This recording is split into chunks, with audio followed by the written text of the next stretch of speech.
হঠাৎ কি এমন হলো? হুমায়ুন কবির একটা ভিডিও কিন্তু ব্যাপক হারে ভাইরাল চলছে। দেখুন, হুমায়ুন কবিরের ব্যাপারটা হলো, একদল বলছে এআই হচ্ছে আপনার এডিট করা, আবার একদল বলছে সিসি ক্যামেরা। এখন এটা তো তদন্তের উপরে ডিপেন্ড করছে।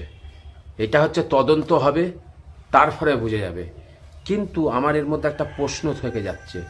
প্রশ্নটা হলো যে আজকে হঠাৎ কেন এই কথাটা উঠলো, কি কারণ? এই ইলেকশনের সময়, ভোটের সময় হঠাৎ এই ধরনের ভোট বেরোলো কেন, মানে ছবি এলো কেন? তো আমার আফসোস লাগে, আমার খুব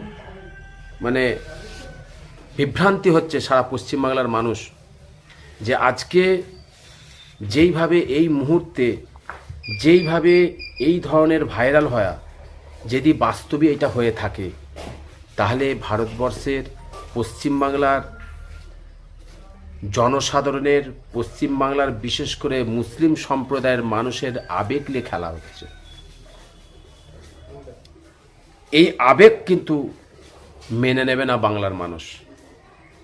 আজকে আমি চিন্তা করো, আমি ভিডিওটা দেখছিলাম, ভিডিওর মধ্যে বলা হচ্ছে যে বিজেপি সরকারকে সমর্থন করার কথা হচ্ছে, এবং এখানে বহু টাকার ডিল চলছে, এবং মুসলমানদের সম্বন্ধে এমন কিছু ভাষা ওখানে ইউজ করা হয়েছে যেটা খুব দুঃখজনক লাগে, যে মুসলিম সমাজটাকে সমস্ত দল ইউজ করছে, ব্যবহার করছে, যে মুসলিম সমাজ এতই বোকা, যে মুসলিম সমাজের আবেগকে নিয়ে যেইভাবে চলছে সমস্ত দল, এটা খুব দুঃখজনক লাগছে, এটা খুব কষ্টজনক।